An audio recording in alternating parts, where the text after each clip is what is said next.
depth of his creative effort is just astonishing to me. He details Bermudiana's geology, flora, and fauna. He tells us how its economy is based on fishing, mining, and farming. He also delves into the 60% black and 40% white population's racial harmony, and the country's architecture, and the government, headed by a governor that he called Governor General Sir Reginald Smiley Laybourne. He goes into the military forces, the country's customs and points of interest. Harold traces the storybook country's history from its first settlers being shipwrecked in 1609 to the Portuguese Bermudiana War of 1793 and the Spanish Bermudiana War of 1885 to 1887. The later conflict was triggered by a trivial dispute over importing Spanish oranges. The enemy fleet shelled the town of New Bradford, but only managed to hit its sole brothel, Harold Rubs. And then, quote, "It was the hand of the Lord, according to local ministers, although others saw it differently." Somers Island is home to the vital New Portsmouth Naval Base and Dry Dock. Harold writes, "Vessels of Bermudiana and England are always present here, as New Portsmouth is the key to the naval defense of both Canada and the Caribbean." Did you know that? And this picture is an illustration from the book. Harold would illustrate different things. These fellows are from the left. It's a soldier of the Queen's Motorized Scouts. You'll see it a little later on. Even though this is supposed to be the late 1800s, he's got cavalry on motorcycles in this thing. And the other is member of the first Royal Foot Guards Regiment. And you can only see a tinge of the pink, but brace yourself.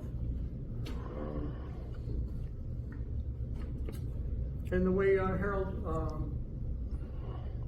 imagines the history, Bermudiana's military men fought for the British Empire during the Mulberrian period, the Napoleonic Wars, the Crimean War, 1882's Battle of Tel el-Kebir in Egypt, and other conflicts.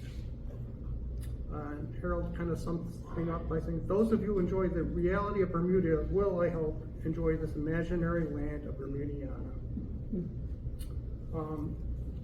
What Harold did was he created all sorts of British-style civilian and military models to photograph for illustrating this booklet. Most of them depict an 1887 victory parade to that Spanish war over oranges, past government buildings in the capital city of Somersville.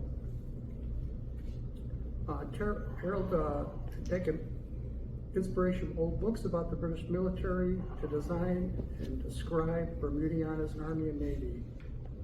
They are characterized as being integrated. However, blacks and Caucasians are not mixed in naval crews in most regiments. And Harold went to the effort of, he formulated complete details of unit histories, traditions, and uniforms, and the colors were to him suitable for Bermudiana's warm climate. Personally, I think, I don't know if anybody's ever seen photos of these guys, but I think the ceremonial King's Guard of Thailand is today's only real-world comparison to the flamboyant and rather quirky palette of colors that Harold chose for painting Bermudiana's armed forces. And this is just the tip of the iceberg. The yellow, I think they have guys in pink uniforms, but that's what the King's Guard gives you a sense of what they look like. Excuse me.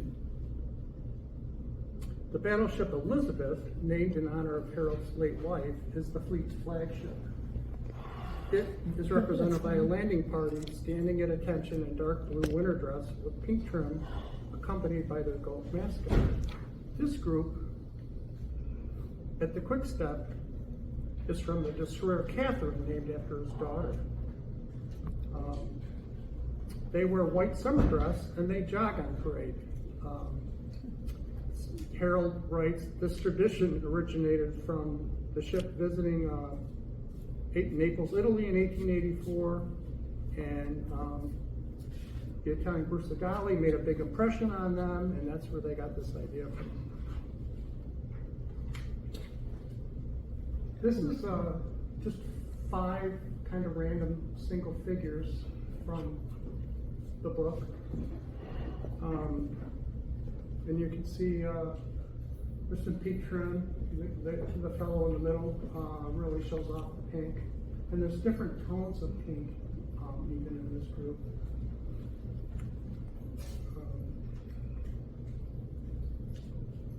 Let's see, I think 5 of the imaginary countries, 6 cavalry regiments wear white tunics, including, already mentioned, the anachronistic bikers of Queen Victoria's motorized scouts in white bearskins with pink plumes.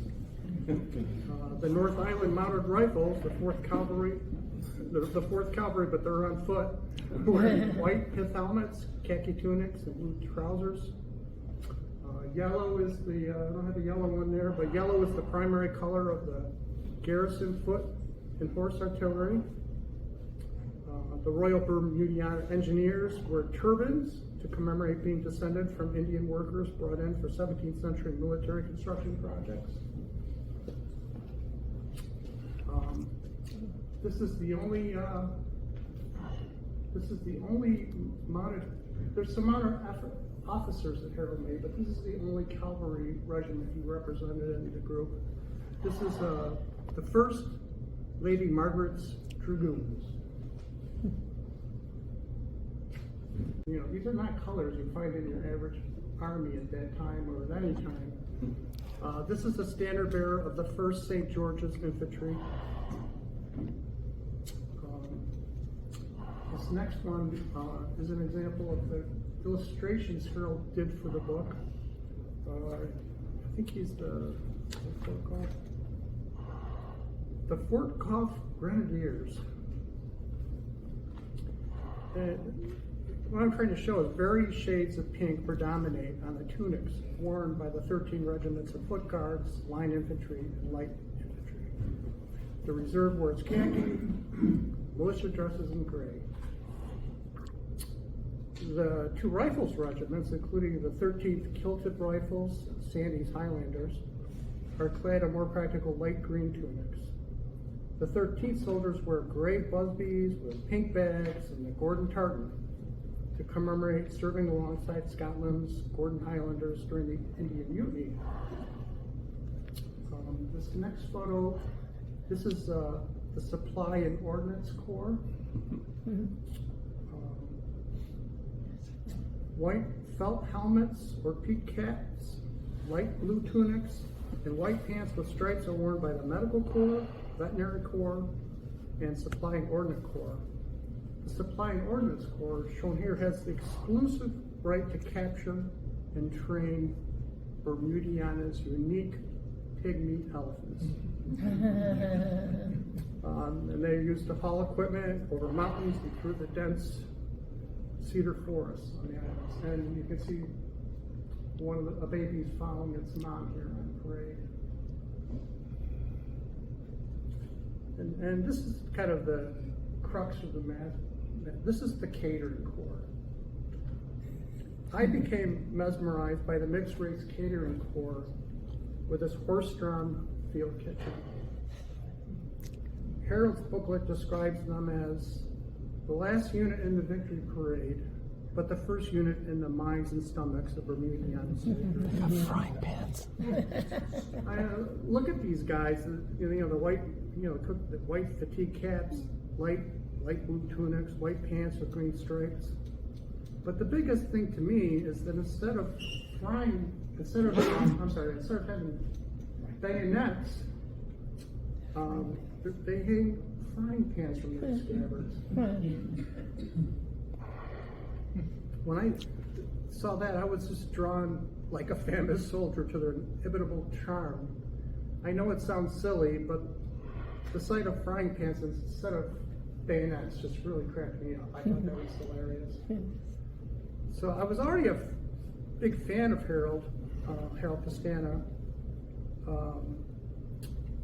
When Jim Hillestead first gifted me a copy of the Bermudiana booklet that Harold had sent to him, you know, and Harold sent out just a little, hey, this is what I've been up to lately, and of course, here's this whole book and all this. So Jim gave me a copy of this book, and I found it to be really intriguing because I had my travels to the Caribbean region. One of my interests is collecting figures of things like the Bahama Police, the West Indian Regiment by Britons, nostalgia models and other makers.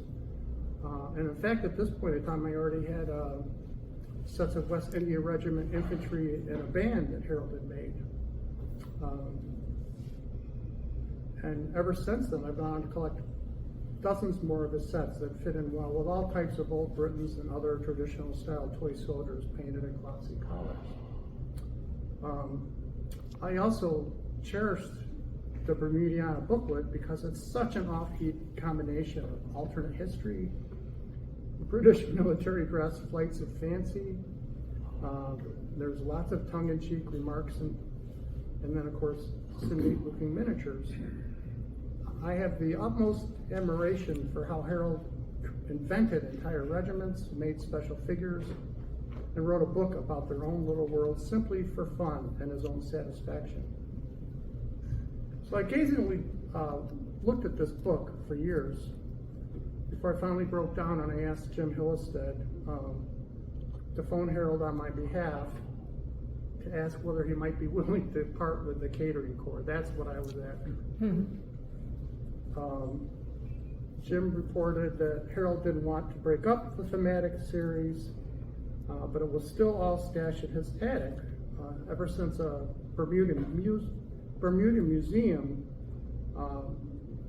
They had interest, but they declined to accept it for display as Harold had hoped. Probably too fanciful.